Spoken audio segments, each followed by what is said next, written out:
So our third session now will present the next generation of digital fundraising toolbox. We are joined by Nathan Pickney from People's Fundraising, our silver sponsors for today's event. So without further ado, let me hand over to Nathan's presentation. Hello, my name's Nathan Pinkney. I'm the CEO of People's Fundraising, and today we're going to talk about your next generation digital fundraising toolbox.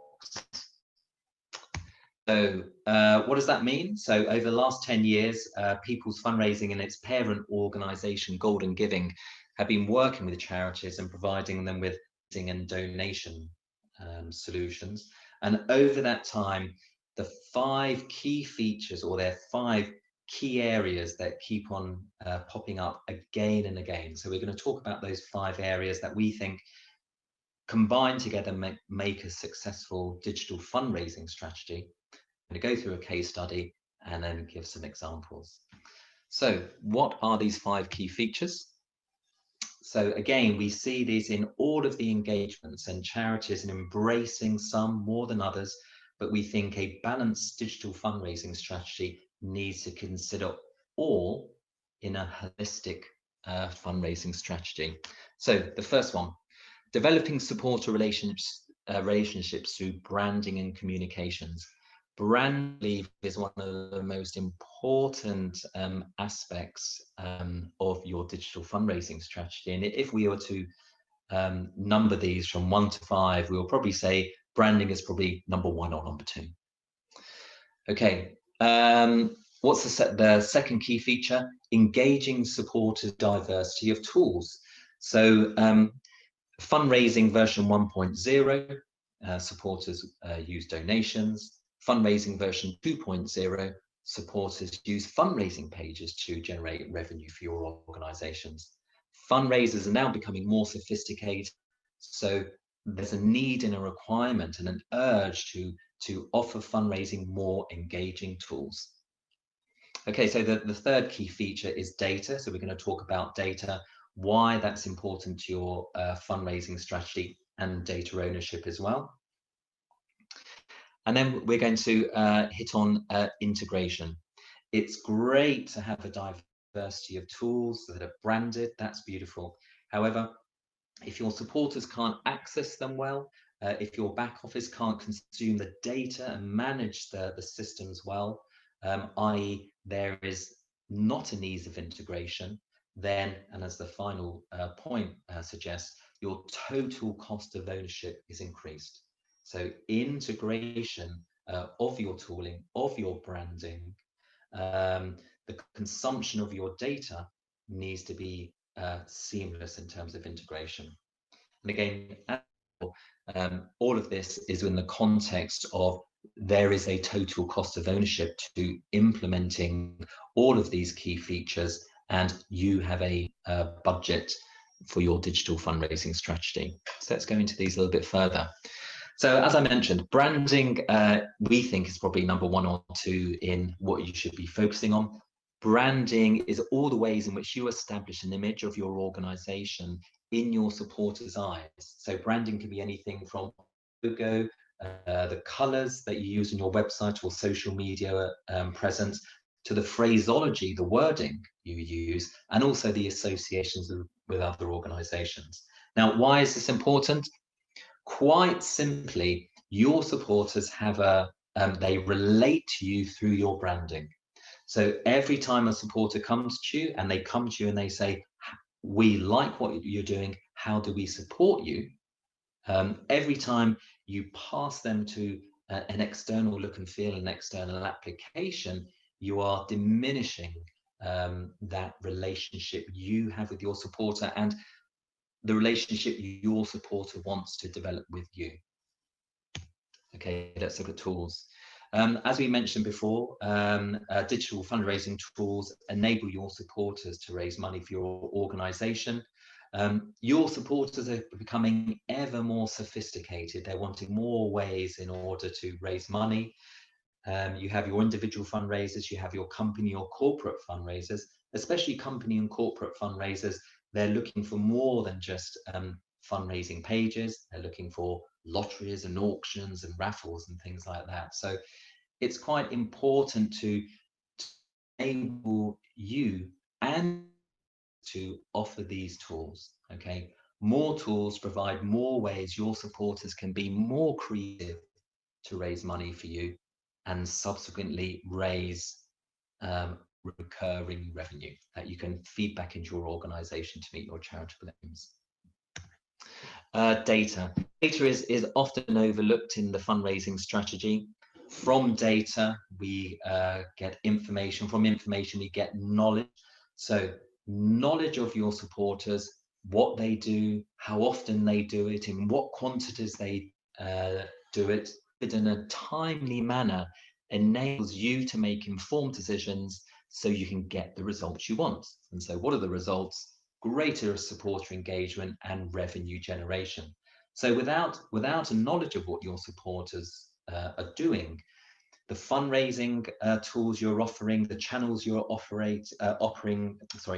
them over, the donation suggestions that you're suggesting, they are just being created in the dark. So you want to have knowledge of your supporters in a timely manner and subsequently adjust, present your fundraising tools, your branding to your supporters. And now we have the fourth pillar, which is integration. Okay, we've come to this place now, we've got beautiful branding, we thought about the wording we're using, we're starting to bring together all these wonderful tools.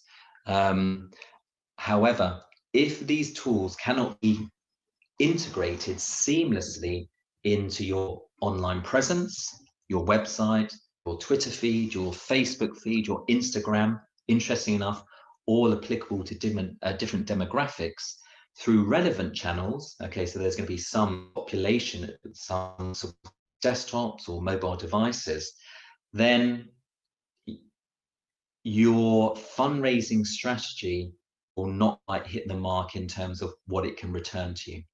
Okay. Furthermore, integration also involves how you integrate your back office system with your fundraising application. Okay, so what do we get from that? Reduction of friction in your supporters' fundraising journey creates better fundraising outcomes. So reduce that friction by seamless integration. And then, of course, the final key feature is cost is more than just how much of a transaction fee am I paying if I'm going through an external website, or how much is the monthly subscription. It's everything to do with how much it costs to integrate, to manage.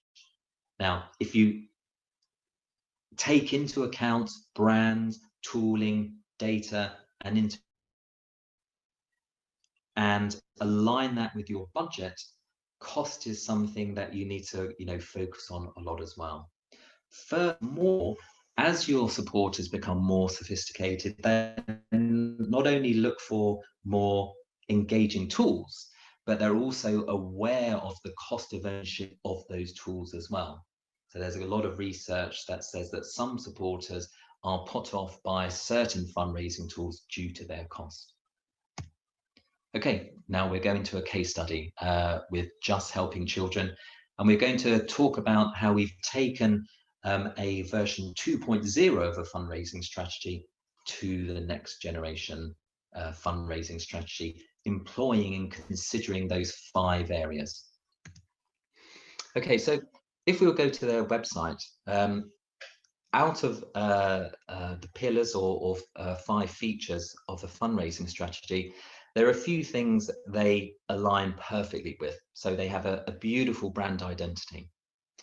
They have a beautiful phraseology that is compassionate and caring, and it really aligns with the goals of their organization. However, in terms of some of the other aspects, one of the key issues, even from their homepage, is they link out to disparate and different fundraising tools straight away. Furthermore, as well, they diminish their brand identity as a result of mixing the function of, say, donation tools in this case, with the brand of being able to donate. Okay, so we see here that if you were to click on their donation button on their website, they offer numerous different ways to donate. We have three, so PayPal, Just Giving, and Virgin Giving, that offer, in this case, the facility to donate to the organization. However, we're seeing the issues here of diminish of brand, and also the integration and greater friction generated by their supporters having to go to different systems to engage in different tooling. So the organization, however, is great and really good in one area. So they focus on campaigns within their organization. So as opposed to just saying, hey guys, why didn't you create a fundraiser for us, or why do you just set up an event or an auction for us, they specifically focus on campaigns. Now, a campaign is an area within their organization that they're focused on. So each campaign within the organization focuses on a child in need. So immediately they're saying, okay, they are bringing the emotional aspect to fundraising, and they're saying support one of our children, and then from that each child has a particular campaign page. However, this is where their implementation of their fundraising strategy starts again to slightly unravel if they are focused a little bit more on the pillars of fundraising. So they go out to an external website, which immediately starts to break away from their own brand identity. So the supporter has an awareness that they're now not within the website's main page, but now into an external website. And furthermore, we're starting to see some repetition of wording here. So again, the external campaigns website is not really aligned to the wording that they could use in a more powerful way. Okay, so from the campaigns page, you now go to a campaign page supporting a specific child. You know, it's reasonably nice. It shows the total donations, total supporters. It's very version 2.0 fundraising. Supporters now are asked to do what they've been asked to do for a long period of time, make donations, or simply create fundraising pages. So for the more sophisticated fundraiser, these sorts of campaigns don't really align with their needs anymore.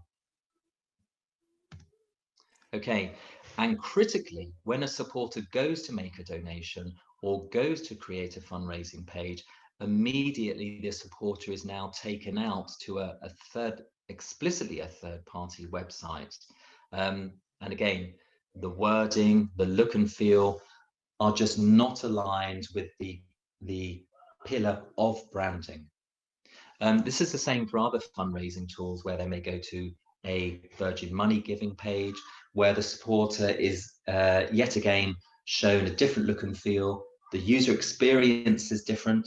The user has to log on and go through a different log on and registration process. So it becomes quite arduous for supporters to really go out there and fully engage with all of these barriers that are put in place by accessing these different external systems.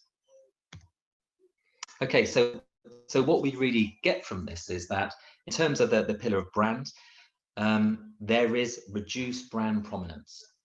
Okay, so the function is replaced by other organizations' brands, such as Just Giving or PayPal or Virgin. So yeah, reduced brand prominence.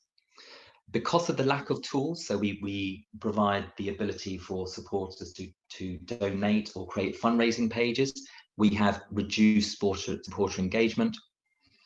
And as a result of passing the fundraising function to external parties, we have a slow means of getting data insights, because you have data from so many different systems.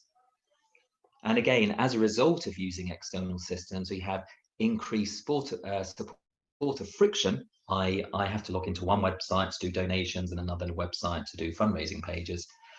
And there is subsequently on the back end a complex managing those different external systems. And as a result, there's a higher cost in terms of time and money managing and just being charged for these different systems as well. So a reduced potential revenue generation and higher total cost of ownership, which is quite unsatisfactory. Less revenue, higher costs. So how can we turn this around? Okay, so we start again from their homepage, and this is a system that should go live in the next couple of weeks, we hope. The first thing we do is provide a branded donation page. It seems quite straightforward, and the majority of charities do this now. Majority of charities are waking up to everything should be brand orientated. And from that brand orientated donation page, we then provide the ability to make donations in payment specific terms, as opposed to brand or external service specific terms. And then you go on to choose, say you go to Virgin Money Giving, then you go to choose whether you want to pay with credit card or direct debit. So the first thing we've done is provided a branded donation page. Quite simple and obvious. From there, we still use the mechanism of campaigns. Again, this is one of the most beautiful things that this organisation have done. They focus all of their fundraising around campaigns. Now, the change now is to, again, align the brand with the initial website. So the supporters don't actually think or realise that they've gone out to a different extent, because there's brand alignment, the look and feel, and wording. Okay, so from the campaigns page where supporters can select a campaign, again, we brand aligned everything. Now, in order to support the pillar of tools diversity, supporters can not only obviously make a donation to a campaign or create a fundraising page, provide them with the ability to create donations. Yes, your fundraising and team fundraising pages, but also importantly, you and your supporters can create fundraising pages using raffles, events, memberships, auctions, and lotteries as well. So this number and set of tools probably incorporates or encompasses about 95% of that sophisticated fundraisers now engage with charities. Okay. So again, following on from that, we've come from the campaign page and your supporters, even via the sign-up process. So there's a single brand sign-up process with even the phraseology of the sign-up process aligned to the target charity, Just for Children. From there, your supporters via purely brand experience can create their own donation pages, raffle pages, lottery pages, auction pages. It really enables and empowers your supporters to be creative in their fundraising, but it engages them and it creates and fosters that relationship because they are still operating within your own brand. Okay, a few other benefits of this approach as well is we now have a platform that incorporates all of those pillars, again, brand, tooling, and we have a few quite beautiful extra outcomes. We have unified management information as well, through reporting, through quick statistics, and even simple things that, unless you really embrace these principles, you would not get otherwise. We have unified search, for example. So now supporters of Just for Children can go to their new application and say, okay, let me search for lotteries and auctions and raffles, as opposed to needing to go to one external tool to look for lotteries and another external tool for raffles. And unified management of information as well. Okay, so following on from after the application of these principles, now what do we have? What's the outcome solution? So we have increased brand prominence. And again, that is pushing the brand, the visual identity, the phraseology throughout the complete application. At no point in time do your supporters go out to an external look and feel, to sign up, to register, to create, or the outcome page. There's always within your brand. We have increased supporter engagement because the platform now provides all of the tooling that your supporters could ever really want to engage and create engaging fundraising experiences. We now have real-time data insights. The platform, as it's a single platform, you have real-time data reporting on all of the activity from page creations to deletions to supporter sign-ups, to supporters making donations or purchasing tickets or raffle tickets, etc. All of this can be received and analyzed in real time, and subsequently changes can be made. In terms of integration as well, we have reduced supporter friction and general simplified management. Reduced supporter friction because now your supporters are only required to log into one portal to create all of their fundraising tools, or your back office team are required to log into one portal to download transaction history, as opposed to 5 disparate systems. Now, the outcome of that is a low-cost solution. Low cost in terms of time and effort involved in your supporters and your managers operating, but also low cost in terms of fees. Now, the result of that is increased revenue generation and lower cost of ownership, which is where we all want to be. Okay, so we've got a few more examples if we have time that we can go through. Over the last 4 months, People's Fundraising has been taking these principles and taking its underlying application and applying them to numerous organizations. We're roughly delivering about 1 per week now. Over the last couple of months, we've applied the same principles to Making Space, Small Steps, Birmingham, St Mary's Hospice, a Big Issue, for example. So we have time, we can go through those. So the big take from this is that your next generation fundraising toolbox needs to really place brand at its heart, because your supporters have a relationship with your brand. Every time they are sent to or directed to an external website or tool that is not your brand, then it's the other brand that's being reinforced, not yours, and you're breaking that relationship. You also need to incorporate the breadth of fundraising tools that your supporters are wanting to use now. People know their lotteries, they know there are raffles. On top of fundraisers and donations, your supporters want to use those tools now. And you really need to have a mechanism whereby you have timely data insights. To get data a week or so later is possibly too slow. Together, you need that to be seamlessly integrated online presence in terms of how your supporters interact with your tools, but also how your back office consume the data that's generated and also. And this is all to foster strong supporter relationships and engagement, and ultimately greater recurring revenue generation. And this is what we're seeing quite nicely with the projects that we've been undertaking.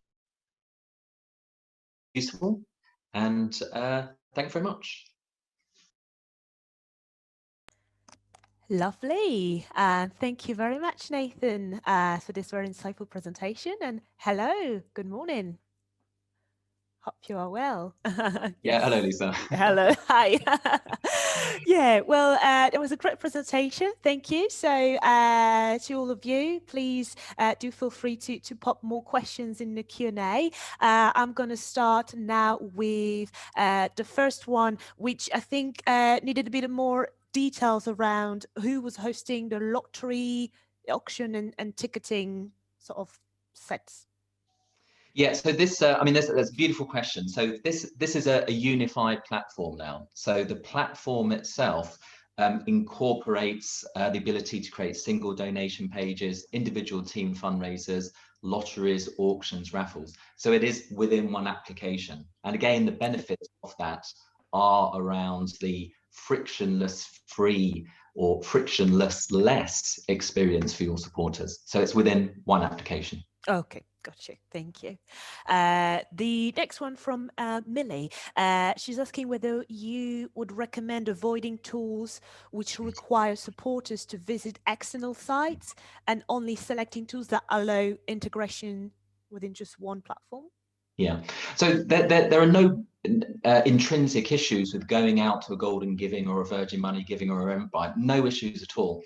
However, we're looking at now the next generation of fundraising, not staying within the ecosystems and systems that are built up previously. So it is the case your supporters relate to you and they have a relationship with you via your brand, and again the visual identity, the wording, etc. And it is just the case every time they go off to another site, it increases supporter friction, it diminishes your brand. So going back to the principle of relationship delivered through your brand, to keep you can go to an external tool, but keep the brand and identity. That's the key thing. That's Is the key. the external tools aren't the issue. It's your brand is primary in terms of making that relationship happen. Got you. Yeah, thank you, Nathan. Moving on to Kaya's question. Apologies if that's not the right way to pronounce your name, sorry. She's asking, how do you ensure quality and consistent, appropriate message content on supporter pages? Yeah, so there are two modes the system operates on. The first mode is, and again, you and your supporters have the ability to create all of these pages for you. And again, you're empowering your supporters with all these tools. So the two modes it operates on, your supporters create these pages, you are alerted, and then you validate for example, the wording is correct and things like that. If it isn't correct, you lock or delete that page, okay? The second mode the system operates on is that when a supporter creates a page, the page is put in an unpublished state. You validate the content and then make it live after that. So we have those two primary modes. Okay. Furthermore, as well, the application has, for example, blacklisted words check. So the application has a inbuilt list of over 1,000 words like profanity words and things like that you can extend and enhance as well to help in that authoring process. But it's up to you as an organization. You know your demographics, but what we generally recommend is enable your supporters to have a frictionless free flow, so to create their pages, and you have a background validation or verification process. Got you. So ultimately, as a charity, you retain ownership, and you can ensure consistency of the message. That's right, yeah. That's okay. Great, thank you. Next question from Amy. She was asking about the presentation because she really enjoyed the case study, which looked very clear and accessible. The fact that the visual imagery was quite minimal, was it a deliberate choice? Yeah, it's all about the message as opposed to the images. Thanks for that, though. Lovely, thank you. Marie is asking about the donation page. Does it link into the charities database? So does it communicate with other sort of teams and departments? Yeah, so again, we're looking at the next generation digital toolbox now. So again, brands, tools, diversity, and everything, but data is super key. Now, the branded versions, you own the data, you own the database. So there are 4 different ways or 3 different ways you can access the data. Firstly, you can just download the report. So there'll be a transaction report, donations report, memberships report, events report in different formats, CSV, HTML, JSON, and things like that. Secondly, you can access the data via APIs for more mature integrations. But because the data is yours, you can access the underlying database. So we're not in a world now anymore of we have a monolithic system anymore, like a Golden Giving or a Just Giving, which are great, but you can only access the data via their APIs or via their reports. The data is yours now. You can host it in different geographical locations, but you as an organization, if you want, can access the underlying data via the database, APIs, and reports. Gotcha, lovely. Thank you very much. And another question, we have time for one more question. How much does the build of branded pages for charity cost? Okay, so we've thought a lot about the pricing of this proposition now. So we work with you and we create a branded, fully functional solution for zero cost. Now, you only as a charity start paying when your supporters start making donations or buying raffle tickets or lottery tickets. So it's a pure pay per use solution. Gotcha. Okay. Short and simply there. Lovely, short and simple. Well, thank you very much, Nathan. That's all we have time for now.